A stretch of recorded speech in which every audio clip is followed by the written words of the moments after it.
High বন্ধুরা, আজকে আরেকটি নতুন ভিডিও নিয়ে তোমাদের কাছে চলে এসেছি।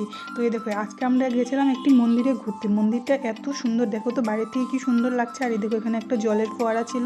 আর এখন আমরা যাচ্ছি উপরে। এই মন্দিরটা কিন্তু একদম বাজারের উপরে, কিন্তু এত শান্তি, এত জায়গা, আমি তো দেখে অবাক হয়ে গেছি। কি নিরিবিলি জায়গা, বাজারের মধ্যেও যে এত নিরিবিলি, এত সুন্দর মন্দিরটা, কি ভালো লাগছে। আর দেখো ভিতরটা কি সুন্দর না দেখতে, খুব খুব সুন্দর ছিল। আর এখানে দেখো রাধা গোবিন্দ বিগ্রহটা রয়েছে, আর আমরা এখানে প্রণাম করে নিব।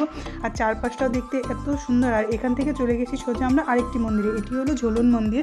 আর নিচে যে শিব ঠাকুর বসে আছে, এই মন্দিরটার ভিতরটা খুব সুন্দর। এখানে অনেক ঠাকুর ছিল, রাধা গোবিন্দ ছিল, মা দুর্গা ছিল, গণেশ ছিল, অনেক ঠাকুরই ছিল। এখানে আমরা প্রণাম করে তারপরে সোজাসুজি চলে যাব একদিন পরের দিন সকালবেলা।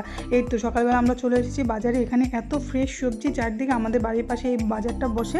তো এখান থেকে আমরা কিছু কেনাকাটা করে বাড়ি চলে যাবো। তো বন্ধুরা, তোমার যদি আমার ভিডিওগুলি ভালো লাগে অবশ্যই লাইক, কমেন্ট এবং সাবস্ক্রাইব করে দিও। আজকের জন্য টাটা।